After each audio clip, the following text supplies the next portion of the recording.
Did you know that lesbian, gay, bisexual, and transgender youth, or those perceived as LGBT, are at an increased risk of being bullied in schools, colleges, and the workplace?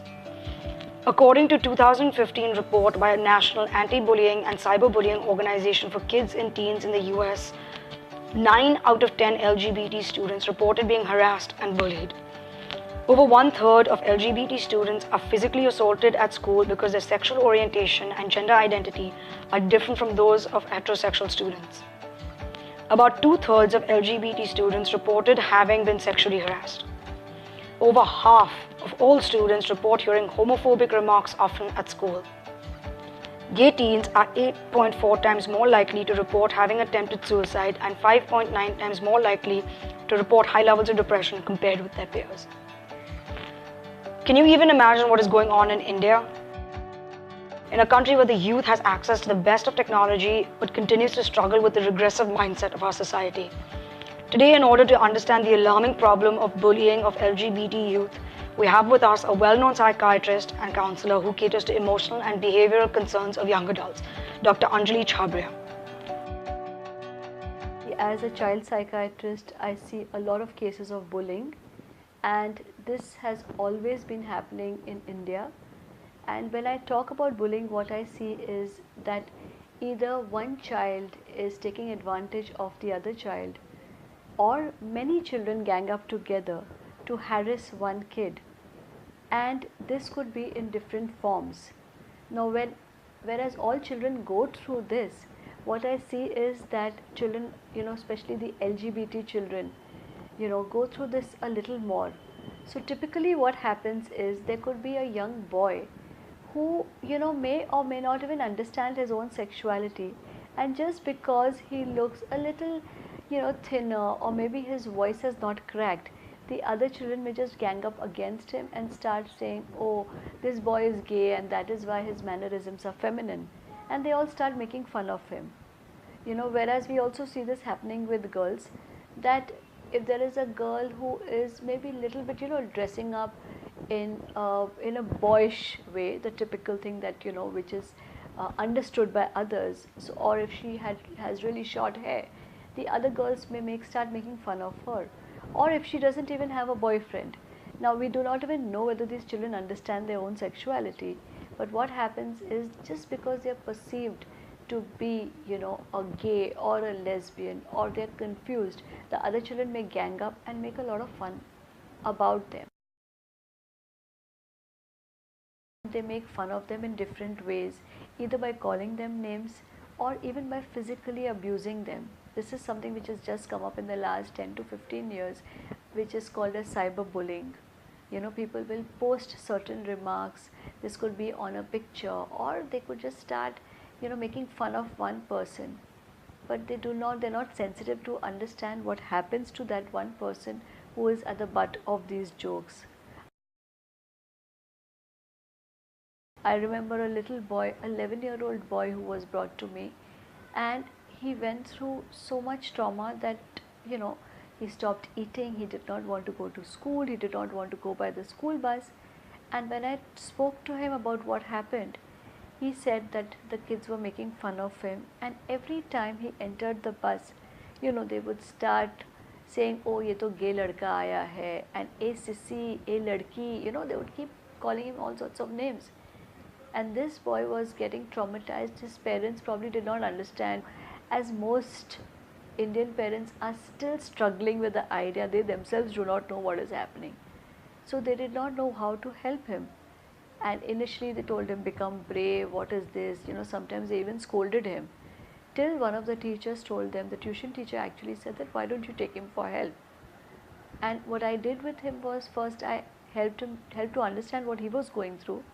And then I even asked him that, is this really a bad word? Is calling somebody gay a bad word? And I think the perception of that has to change in our society. And many a times when I'm dealing with young children or young adults, some of them who have understood their own sexual needs, because, as everybody knows it, this is a process. One does not just get up in the morning at some particular age and say, okay, I am homosexual or I am heterosexual. but this is a process that happens. And as a young person is struggling through his or her own fight to accept themselves, what happens is, if there are other people who are making fun of you, and especially if they are your peers, this can have a lot of damaging effect on the person's personality. Till you meet someone who understands you, who can identify or at least just understand what you're going through. Sometimes you're lucky if it's a parent, but many of the times, it may not be a parent. And the child, the young adult, goes through feelings of rejection, goes through feelings of self-doubt, struggles with their confidence. As it is, you're struggling with so many things at that age, and then to have your own peer group to make fun of you, to make you feel small. Many a times people can even land up in a depression or go through anxiety disorders, go through eating disorders, start experimenting with different kind of substances just because they're trying to find or discover themselves. Sometimes children and young adults also become suicidal. See, what happens is that, especially again, I'm talking about our country where people do not understand, and I think there is general sensitivity which is lacking, is that, girls may go through, a girl who is probably homosexual may go through, very harsh comments or even physical abuse. The harsh comments could just be something that, oh God, is she a girl? Look at her, she doesn't look like a girl, she doesn't dress like a girl.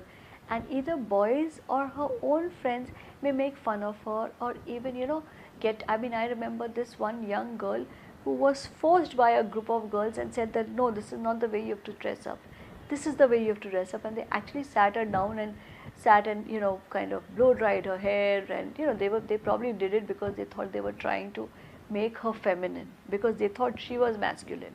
So there are these very comments that people go through, oh ये तो लड़का है, ये लड़की नहीं है, या इसकी body देखो, and these comments can sometimes, because people only remember negative things, so what happens is these comments can go and hit you and stay with you for years and years together. So similarly, when a boy is growing up, he may have to hear things that ये तो लड़की है, इसकी आवाज़ कैसी है, देखो चलता कैसा है, you should go and model, you should wear a bikini and model. These are some of the harsh statements that boys may have to go through. Boys may also, not that girls don't go through this, but boys may also be physically pushed around. And of course, sexual abuse. That is something that we've not even spoken about. Sexual abuse is very common. I hear of, it's very unfortunate, but I've also heard of doctors or so-called quacks, in terms of priests and religious people who have sexually abused young girls. When parents have taken them there saying that, this girl doesn't want to get married, and they say, oh, usko sex ki zarurat hai. And sometimes the parents have been waiting outside where these girls have been sexually abused by these people. Boys are also sexually abused as much as girls, and this sexual abuse can come up when there could be an elder boy or a group of boys who are experimenting with their sexuality, and they see this little boy who is probably not strong enough, or as they say, not manly enough, and this boy may be sexually abused, saying that, okay, he is gay, so let us sexually abuse him. And that can have a lot of emotional consequences for life.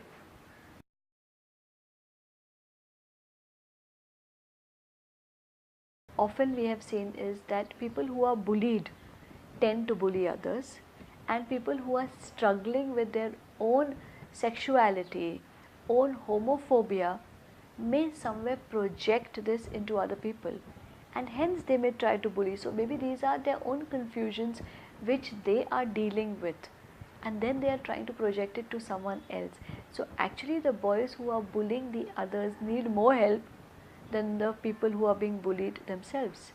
And I think society's perception has to change. So today if somebody is saying कि अरे तू तो gay है, if you turn around and say तो क्या हो गया, Like I remember telling this little boy, saying that if he tells you, "तू तो gay है," so you should turn around and tell him, "तू तो heterosexual है." What's wrong with that? या तू तो लंबा है, मैं छोटा हूँ, तू लंबा है. So why are we taking this? Why are we taking something as gay or lesbian or queer to be a bad word? It is not a bad word. And I think, but slowly, there are ways that we need to change that perception, because so far it's been looked at that, oh, gay means someone who's sissy and something that you're not supposed to be, and that's how these things have, become so common and so rampant.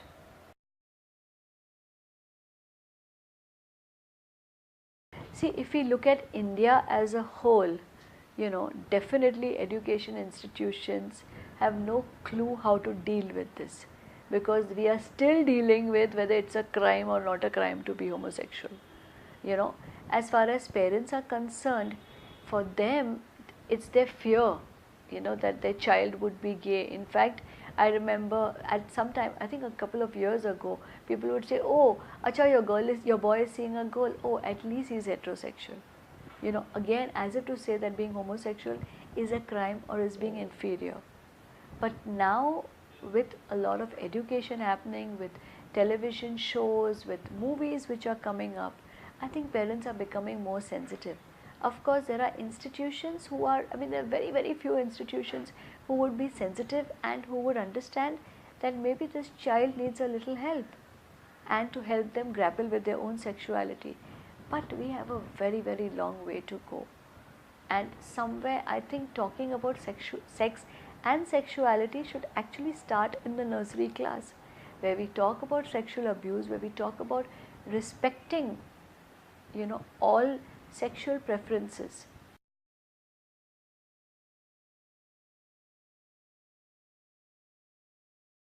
I remember this young girl who had come to me all the way from a very small place, in India, and she came here and she was having a lot of difficulty accepting her own gender, and she had grown up, cross-dressing, and at the same time she wanted to come here for a sex change. Now I see this happening, I think almost once in 3 to 4 months I have one such request where people come in and they say that we need a certificate from you.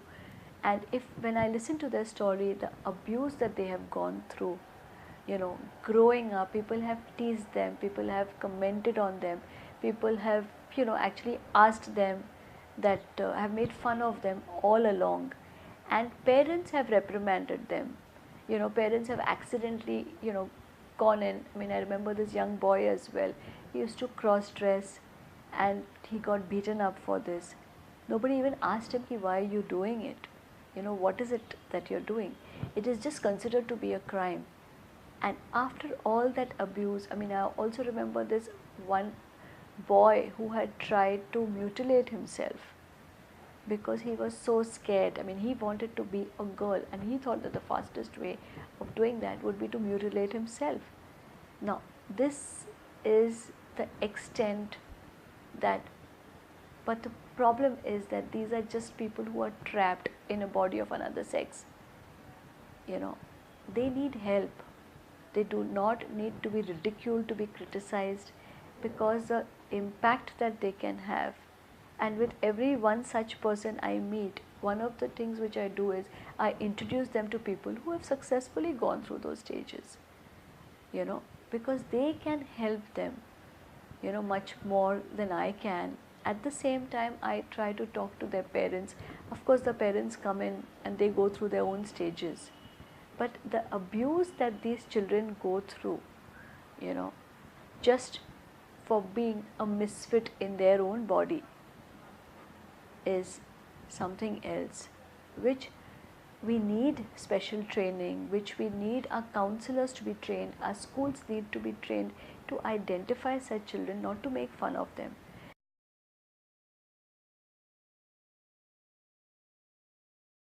So if you are a teenager or a young adult who is being bullied, just remember something, that bullies are cowards.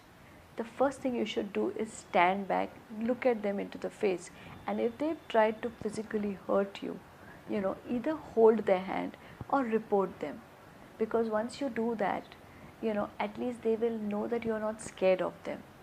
Okay, the next thing that you do is understand that they are weak people who are probably dealing with their own sexualities and do not know who to help, who to go to help to. So once we understand that, the third thing is, if you're feeling bad about what has been said to you, find one person who is sensitive, who you can talk to, who is going to understand what you're going through and help you through this. If you start getting thoughts which are negative, self-doubt, harming oneself, please do not encourage those thoughts. There are a lot of counseling sites, that it's all on the internet. There are a lot of counselors, there are psychologists, psychiatrists who you can reach out to. But the first thing is, do not be scared. Hold those people back. If required, give them back in whatever way that you think is fit. Scream, shout, make a noise, hit them back. But do not allow that to happen.